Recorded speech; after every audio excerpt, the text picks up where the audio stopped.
Hey guys, welcome back for your daily crypto forecast. Today we're going to be looking at Bitcoin BTC and Bitcoin Cash BCH. As usual, I'm going to start with Bitcoin BTC, and I have here the daily candles from Bitstamp. As we can see, the past 2 days have been very quiet, very low volatility, as it's expected during Christmas period season. I don't think there's going to be a lot of trading activity. Of course, you never know, this can change anytime, but I would think now for Christmas season is going to be quiet, a few days of very flat volatility and volume decreasing. However, what I can see for the little bit more, not long term, but short to medium term to a little bit longer term, I think there's a potential we're gonna go sideways for a few months here, but sideways with high volatility, not as high as the volatility we have, during the hype periods or anything like that, but a little bit higher volatility, not as flat as we've seen when Bitcoin was stuck at 6,000. So I draw this green square here, and that's what I'm expecting, and I'll tell you why in a little bit, but I think there's the potential we go sideways with this much volatility. So from the previous low here to this previous high, I think we could be going up and down within this range, more or less, up until whatever day it is that we touch this downtrend resistance line here. I extended this square all the way to May 2019. I don't think it's going to be that long. I think we will touch this line before this, but I'm extending the square so that the middle part of the square touches this diagonal line down here, but I think we could touch it a lot earlier.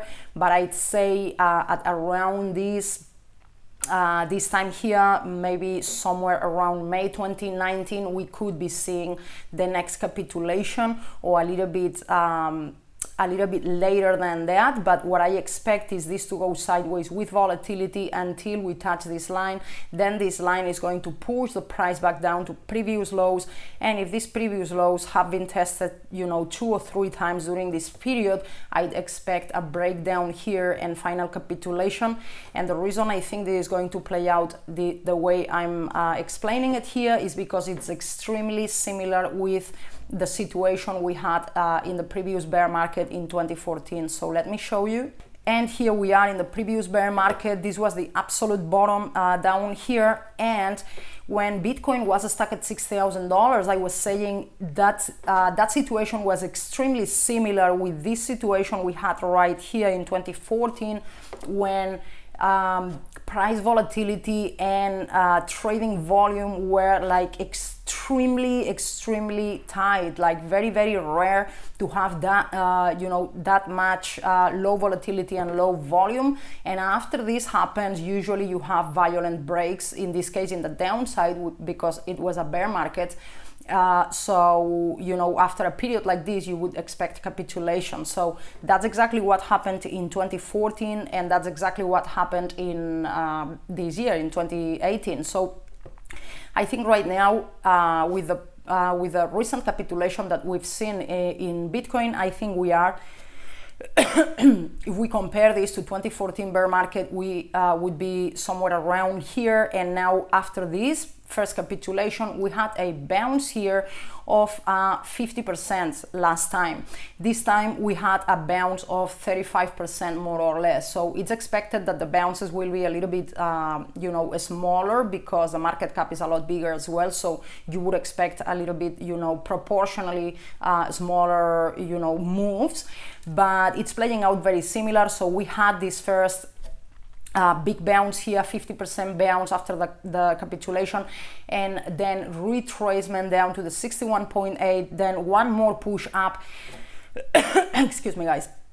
But if you don't take the wicks of the candles and you only take the closing on the daily candles, you see it's absolutely going sideways. It always comes back to retest the previous low, the closing of this candle, Then when it goes up, it goes more or less to the previous high here. So generally it's going sideways. It's going sideways until when? Until it touched this diagonal trend line that's been dictating the whole bear market, and then it pushes it down, and then it comes to retest the previous lows. It cannot hold, and then boom, final capitulation. And I would expect after that capitulation, I would expect at this time to have the highest volume out of the whole bear markets, higher than we've seen in the previous, recent capitulation, and that would be the bottom. And right there, I would expect a bigger bounce, not just a 40% bounce or 35% bounce or 50% bounce.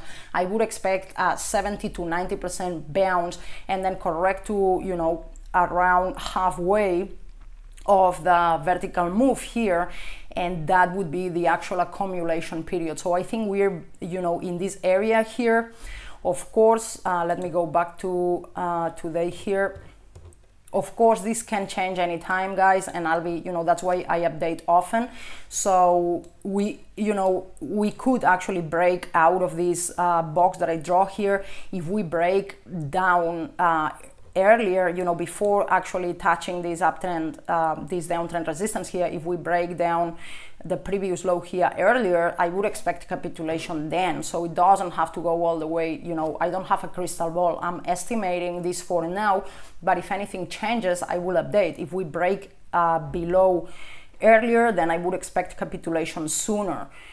If we break above this box here, if we break in the upside, I would still expect this line here, this uptrend line here, to be a strong resistance and push the price back down again, and then eventually at some point, get closer to this downtrend line, which I have been pointing out is at around the same level with the 20-week moving average, extremely important moving average.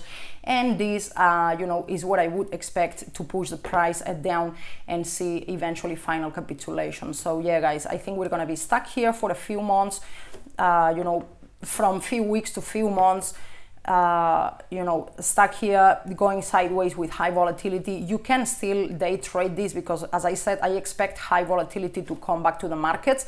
We're just, in Christmas period now. It's expected that no one is trading right now, but I expect the volatility to come back and to give some opportunities for short-term trading. Right now, it's not the time to enter any positions because we're basically in the middle of the box. We are not close enough from the lows to go long, and we are not close enough from the highs to go short. So right now is waiting time, as it happens very often in trading. Moving on to Bitcoin Cash. So I have here the daily candles again, and we can see we had an incredible bounce here. I see more or less the same thing playing out all across, crypto in general. I expect the markets to go sideways with high volatility until we reach this downtrend line here. However, for Bitcoin Cash specifically, I think we still have more room to go up here, which means I don't expect this to go sideways as much as Bitcoin BTC. I expect maybe to go slowly up, forming a little bit of a slow uptrend here. And the reason is because, as I said, because Bitcoin Cash crashed so badly, now it has a lot more breathing room up here. It doesn't have that much resistance pressure. It does have resistance pressure, but it's farther away, it's farther up compared, relative to Bitcoin or other coins. If you take a look here at the past, guys, because remember, we went to the all-time lows. So we are at the all-time lows, basically. So it means we don't have any resistance up here. I mean, we do have a little bit of a resistance right here at the very first low, 240. We found some resistance. That's why the price was rejected here. But this is not a very significant resistance. It's not supposed to be very, very strong because it's only one touch. So if we get above this one, we're not going to have any resistance at all until $300 more or less, which will be this low here.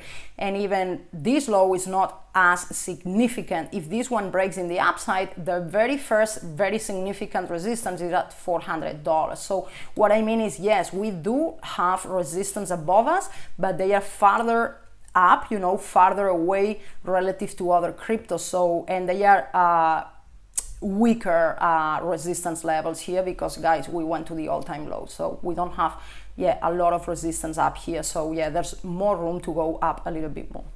That's all for today's crypto forecast, guys. Thank you very much for watching, and I will see you tomorrow right here. Bye.